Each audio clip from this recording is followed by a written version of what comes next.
I'm Bill. And I'm Candace. And we're the Disruptors. Candace, today we have an exciting show. We have somebody's going to come down and explain to you how to change the oil in your car. Oh, well, you know what? That is definitely something that I will leave to the professionals. I do not like dirty fingernails.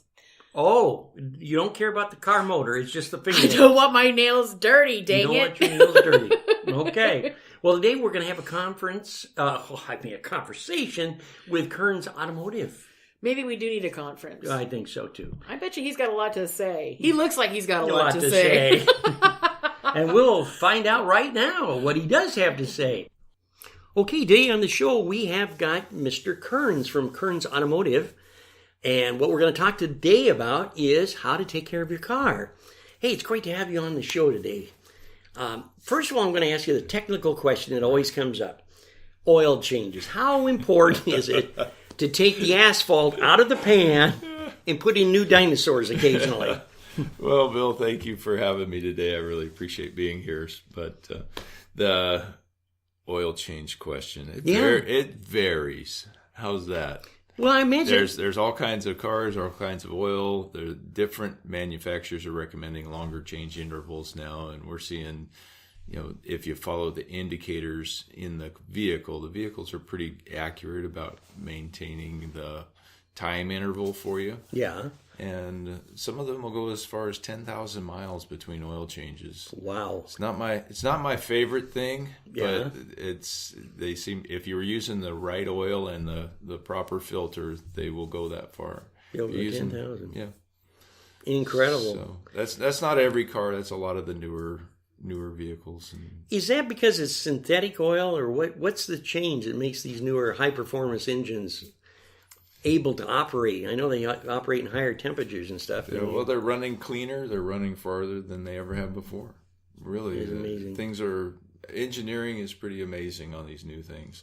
We do see some of the problems, but the majority of it, if you keep the maintenance up, we don't see a lot of huge problems with newer cars. Well, okay, then let's step back just a little bit. Okay, all right. Just a little bit. Yeah. On some of the older engines, I know Honda's engine, the 401 or 4.0 or the 3.1 or whatever it is, that they're using in street rod racing all the time, which drives me nuts. But they seem to be quite a workhorse engine for an older engine. Most of them are running 300,000 miles. Yeah. Is it that we always hear you got to change your oil every 3,500 miles? Is that where it's at on the conventional oils? Right now, we're in the range where we're recommending about 4,500 miles on most on our oil changes. We use a synthetic blend oil, a good quality oil, and good quality filter. Mm-hmm. And for most vehicles and most drivers in this area, they'll do that in about 3 months. So in about 3 months, we're doing between 3 to 4 months. We're seeing the cars back with the miles on them, ready for an oil change. For an oil change. Vehicle preference. If you want to do it a little sooner, that's fine too. But well, I can imagine. Yeah. What do you find now with the newer cars versus trying to repair them with all the electronic chips and all this new engineering and design? Especially when they pile everything and you open the hood and my goodness, it's just solid. You can't see the ground anymore. There's a lot of stuff. We stay up to date on our education. Take classes outside of the workplace, but also we use a lot of electronic data sources to get us the right information to take care of the cars. There's subscriptions to data that we use. Some of the manufacturers, if we need to program something, we have to subscribe for a period of time and take the data, be able to program a computer or those kind of operations. But pretty well do all of that stuff and have a. So you've got a pretty well full, what I call full service auto repair then. Yes, automotive. Yes, everything from brakes and tires. Occasionally, we do tires as a service, not a full blown tire dealer, but tires as a service, and all the way to. I started off as a transmission guy when I. Was that where you started at? When I first opened my doors, I was a transmission guy. Wow. And, how many years, just out of curiosity, I shouldn't say curiosity. We've been 18 and a half now. 18 and a half years twisting a wrench. Wow. Well, Yeah, for myself. Before then, I was working for other folks and had quite a few years in there too. So that's amazing. New car dealers as well as a little bit in the aftermarket. So you had an opportunity really to see all the changes that have come by in the years. What is the biggest problem that you find when people come in to get service? What do you find in the newer cars? Usually they're kind of neglecting, or it's falling apart, I should say.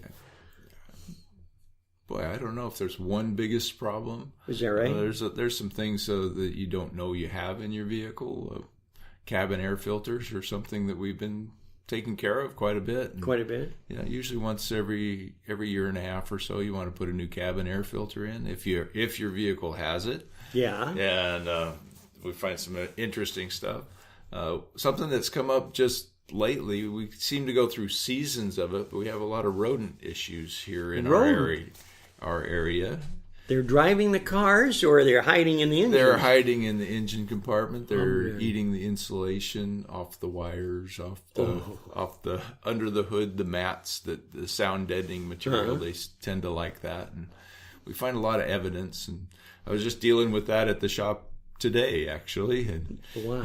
And once in a while, they get towed in because a rodent of some sort chews through the right wire and shuts it down. So. That's a new one. Wow. We see it quite often, usually in the fall, but this spring we're seeing quite a bit. So obviously they had a good summer last year. The winter was pretty good this year, mild, and now they're getting caught up. Yeah, they're getting bold now. Yeah. I think with the construction around, they're getting displaced too. They need to find a new place. Well, we seem to be knocking trees down all over. South Hill's growing. Whereabouts is your garage located at now? We're on Canyon Road up in South Hill. The address is 13716 Canyon Road. Okay. And been there for about 18 years. 18 years up in there. Before then, I started in my garage out in Graham. So. I'll be darned. 18 years, wow. Yeah. What when we get down to other areas of the car, it's kind of important. Summer's coming up. Air conditioning, of course, we never have a hot summer here. But air conditioning, do you do that type of work also? We do. Our AC season here is very short. Mm-hmm. Sometimes it's 2 or 3 days in 1 month, and then 5 or 6 the next month. Yeah, well, but those are the times you notice that it doesn't work. You get into a hot car and it won't cool down. So, and usually, is that because of the sitting and just gas going to pieces after a long? It's just normal. Just normal. A mobile AC is going to have slight leaks and slight problems with it, so they've changed the gas in the system, and all that. So there's new gas in there. They use less of it, and even leaks are even more important to find. So, what do you find now? The cooling system naturally right now, we're headed into spring and summer, and coming out of it, is not also a good time to have your cooling system flushed? Antifreeze is important. Every couple of years, it does get corrosive as it working through cooling dissimilar metals. It also protects them against corrosion. Mm-hmm. So any of the corrosion that begins to happen gets held in the coolant, and then when we flush it out, it helps renew that and keep everything fresh. Less electrolysis that way. Yeah. Well, that's good. What I always like is you do so much on the publication aspect of actually educating customers and giving them coupons and things of this nature to actually get them to understand what's going on under the hood, instead of a lot of the garages you drive in and they're and out the door they go with your checkbook. But it's so important for anybody that owns an automobile to understand, even these new kids coming up, to understand what a dipstick is, check the oil occasionally, and a few other. And if you don't have a dipstick, to know how to check your oil level.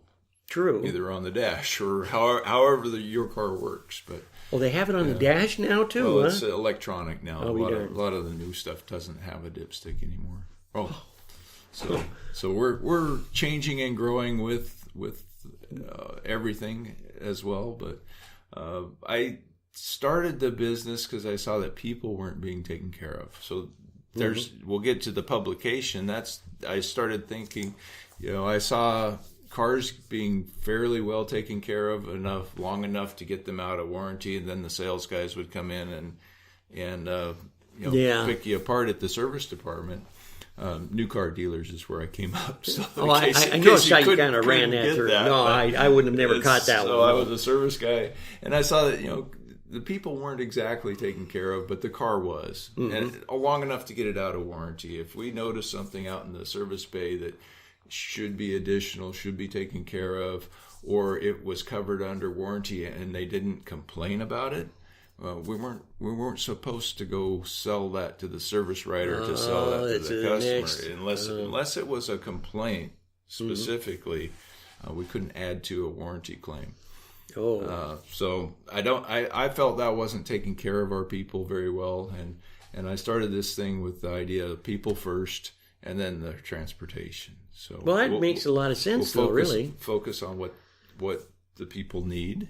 If the car's something they want to hand off to their grandkids, we'll take care of it like it's something they're going to hand off to their grandkids. If it's something that it's a lease, they want to just do the bare minimum so they can get through the 24 months or 48 months or whatever length their lease is, and turn it back in and be right at the mark and be able to be done. Flip it into another one. We can help them with that as well. But it's understanding who the person is, what they're driving that particular vehicle for, and what they want to do with it, and then help them get the best out of it. Part of writing this stuff down, a lot of people don't care what's under the hood or where all this stuff is, but the fact that they trust us, that we know, and we're taking care of it, that's what I've really built our business on. That's a wonderful way to do it also. What do you think about new high performance, like the new Dodge muscle cars and all this neat stuff that's in the road now? They make me grin. Yeah. Brings out the inner car guy. I know. It's just, I like performance. It's a lot of fun. I like the factory performance stuff. They're really catching on. Aren't they, though? Yeah, they're building cars with more horsepower, lasting longer. It is incredible what they've done than ever before. I grew up in the 70s and kind of got aware of cars. The changes are. One of the guys that sells in Seattle bought a Wildcat, and wow, he opened the hood and I just looked down and I thought, holy smokes, look at all of that. Then we went through the specs, and he's showing me the difference of the transmission settings automatically and all this, and how you can take a good set of Michelins and meld them right down to the wheel by power braking it with no problem whatsoever. There's a little switch. Just boom. It's kind of like a cartoon. But it sure makes you grin, doesn't it? You're so happy. The smoke's pouring out. There goes $800 worth of tires. Boy, I melted those Hummers right away. Didn't even leave the driveway. But it's incredible, and I think it's what's nice about. I love cars. I go to all the car shows and all that. It's so nice to see that we're building something decent again. Right. It seems like we were there for a while. I went to a car show up in Seattle, and the guy had a 55 Ford station wagon. He's sitting there, and he loves his car, of course. And I said, what's the sad part about this? And he says, what's that? 20 years from now, picture this, big car show, and all it'll be is blocks of plastic with wheels on them, No flare, no chrome, just blocks of plastic, and people sitting down and saying, I remember when, and... But his will still be there. Yeah, absolutely. It's in cherry shape. Yeah. I had another one that we were working with that has vintage. He's in the Vintage Automobile Club, and I'm trying to think, Duesenberg, and, some old Chevys, and... I think it was called a Diane. I'm not 100% sure. Absolutely like they just rolled off the showroom floor. Interiors. Locomobile. Wow.